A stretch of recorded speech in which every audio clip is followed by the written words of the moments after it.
All right, day 27, January 14th.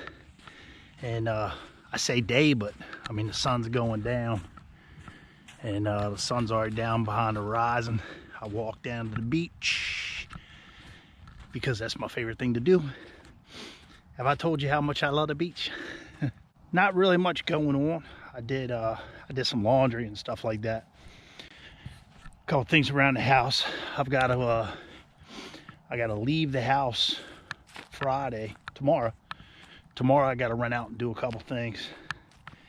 And I got the massage appointment at Massage Envy. I mean, this water's so calm, man. Once you get a little wind on your face though, it's cold, man. You need to have, get the fireboat, go out on that.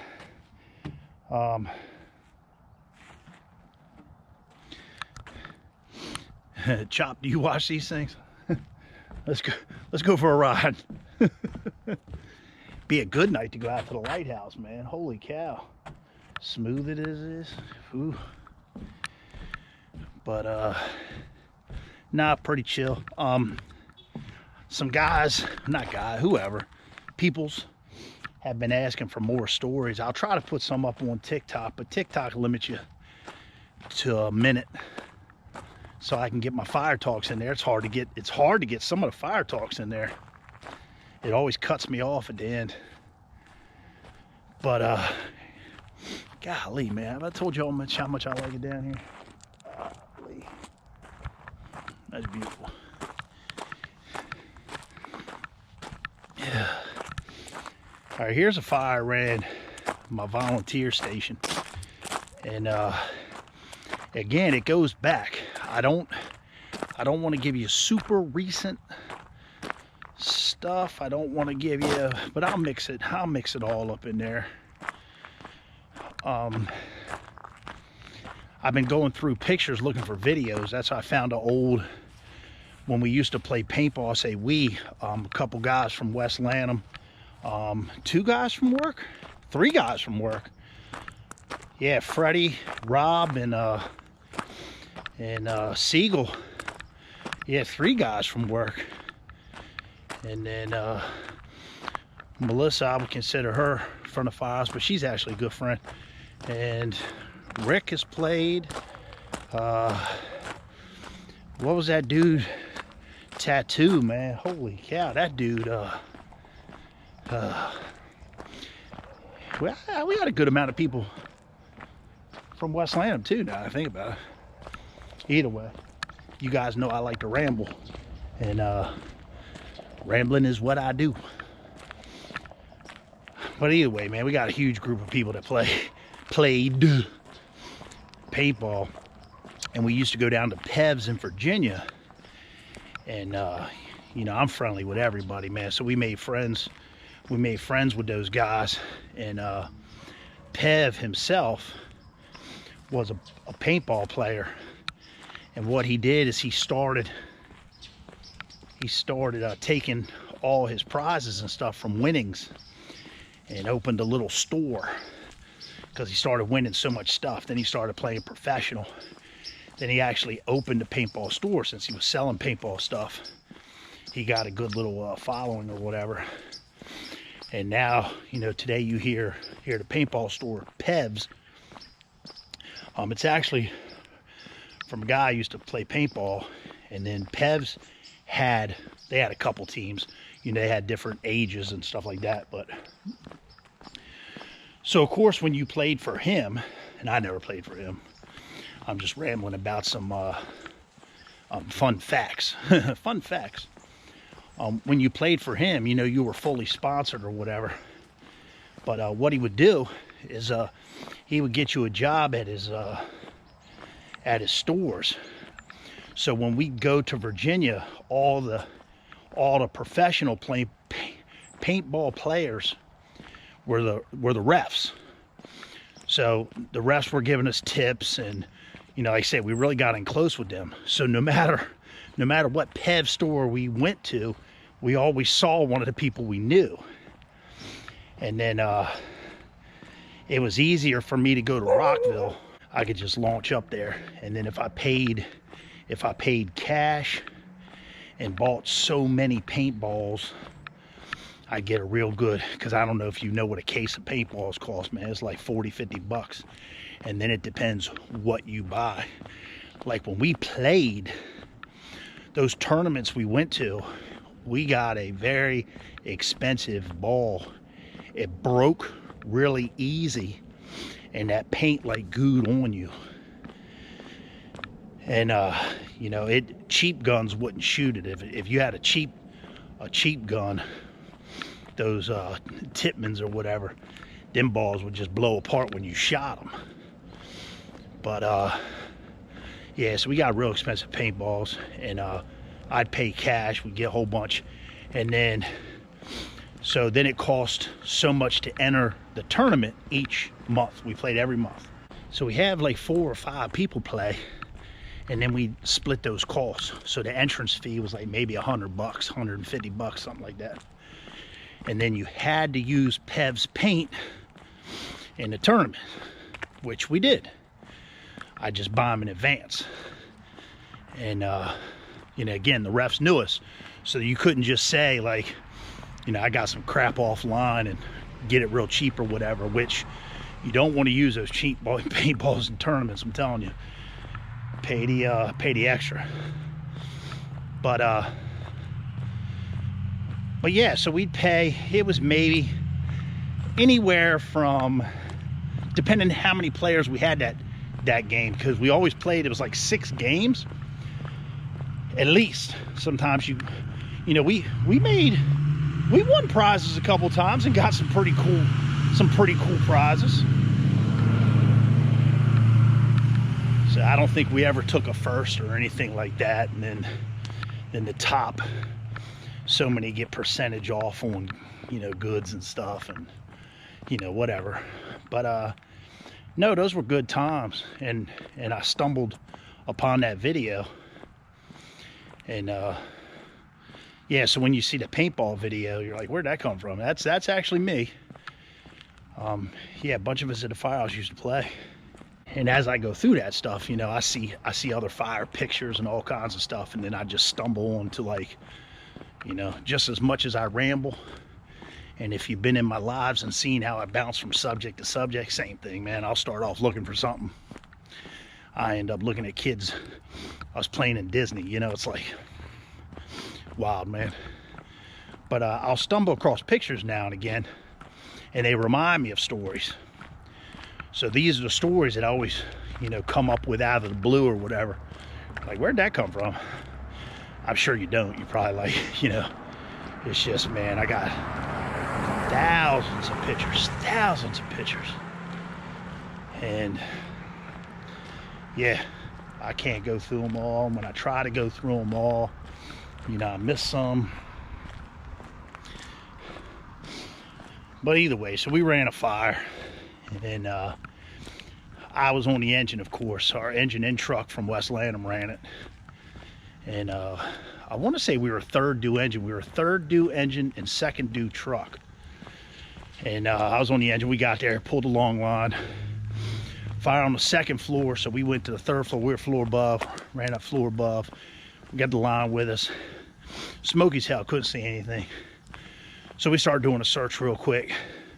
Fire's completely contained to the second floor. As a matter of fact, I think the bulk was out by the time we even got there. And so we get up to the third floor and checking. I get back to the kitchen. There is a girl, like, most of her body is outside of the window, hanging out the window. I was like, whoa, like, get back in here. And so I got down real low, and I pulled my face piece off. I got real low, so I could halfway kind of breathe. And I put my face piece on her. She started running around like a pinball, bouncing all over the damn place, and she was pulling on me because she's still connected to me. And I think she was trying to run out the door with me attached to her. Yeah, and I'm like, whoa, whoa, whoa, slow down, slow down, slow down. So I'm like, man, I'm not gonna be able to get her out. And then I look out the window, I look out the back window. Let's say we were second due truck also. I see the truck out back. So I see our truck out back, and there's fence out back. I mean, you know how apartments are in the hood, man. There's barbed wire fence. They're throwing a ladder to the fence. They're working their way back there. They're getting there. There's no way they're gonna get a ladder to her in time before she jumps or yanks me away or whatever. So I did what any reasonable person would do. I took my face piece back. And I told another guy, I said, come on, man, we'll just take her right through the smoke, whatever. When she passes out, we'll fix that when we get outside. And so we each got a shoulder and like pulled her from behind and drug her through the living room and out to the landing, to the stairwell. Of course, there's hoses all over the place. She's still trying to run around. And we got her to the hallway. She took off, ran down the stairs. We're like, all right, she's done. So we go back inside and we use our hose line out that same window she was trying to get out. We open other windows and we hydraulically ventilate and you know, start removing smoke. Within a couple minutes, smoke's gone. They knock it down to 2 and 2 or 1 and 2 probably. I say quick fire, it was just mostly smoke.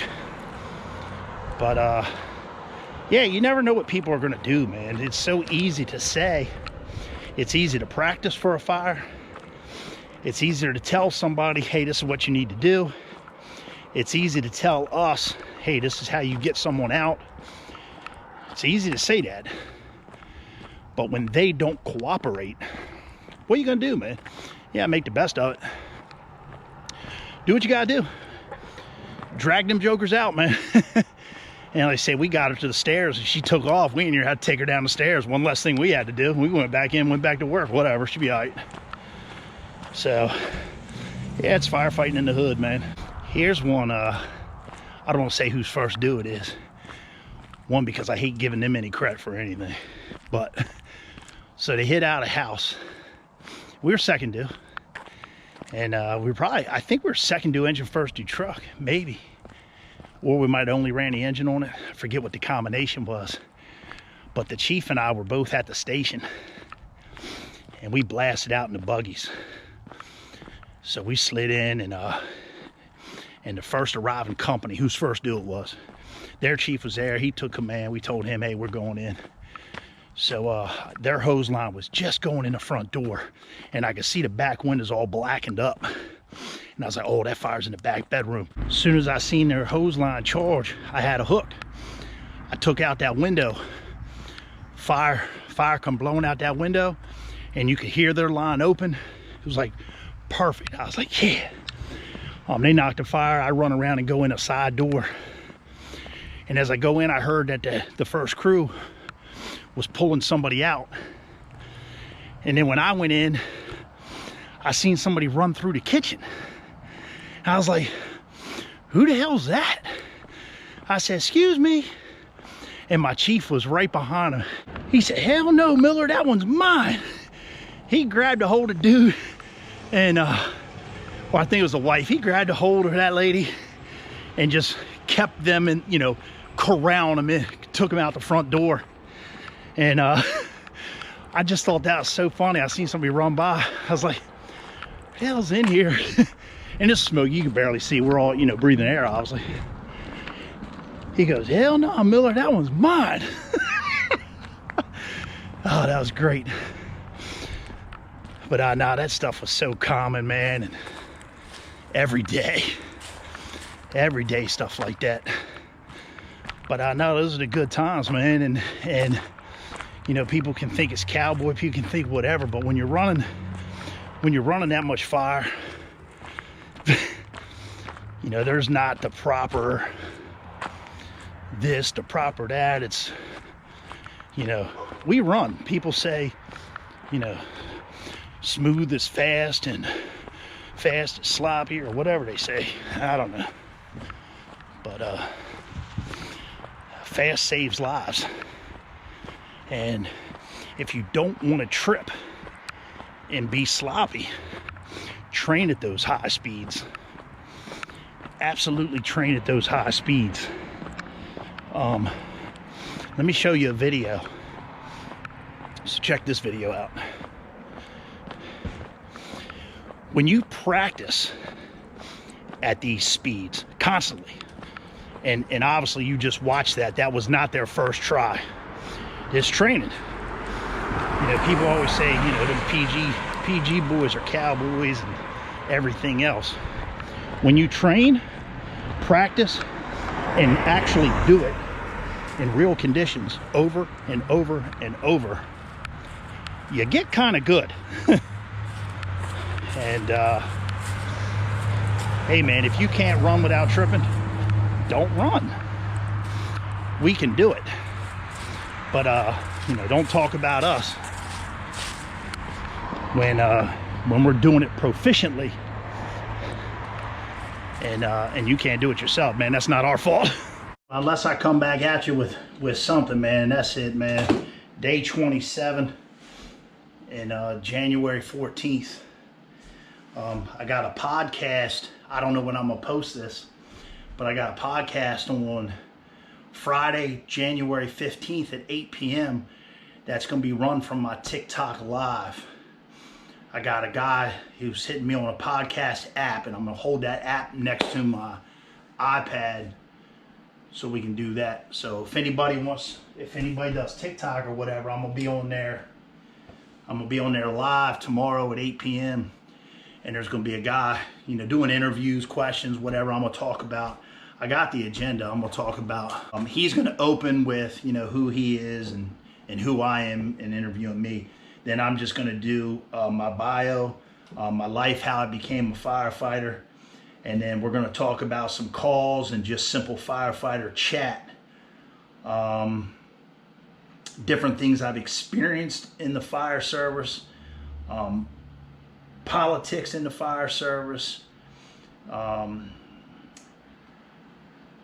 then questions from Jeff's Lives followers. So the people in my live, I'm gonna read off random questions, and then we're gonna answer those questions on the podcast, and then we're gonna close out. So it's very short, easy, whatever, but it'll give me some exposure out there. And hey man, I'm looking forward to it, but that's it. Unless something happens here very shortly, it's gonna be chill evening, man. I'm gonna make a couple more fire talk TikToks, and put some of the content up there for TikTok, and that's about it, man. So closing out day 27 of retirement. I've almost made it a month. Well, not made it. Yeah, I don't want to use the word made it. It's not like I'm trying or whatever, man. I'm excited. This is nice. I can't tell you how nice it is. You know, you talk about a vacation. I might not be out doing things or whatever, but I'm doing a couple things each day. I'm going for a walk when the boys are here. Man, we're hustling and bustling. The boys went to their mom's last night, so they went with her today and tomorrow. They'll be back Saturday morning, so they'll be home Saturday, Sunday, Monday. And when they're here, yeah, we're off the chain. So yeah, those 2 days where they're at their mom's, like I say, I go for a walk, I do laundry, I just do stuff around the house and relax at my own pace. Man, I love it. I love it. Absolutely love it. So, all right, guys.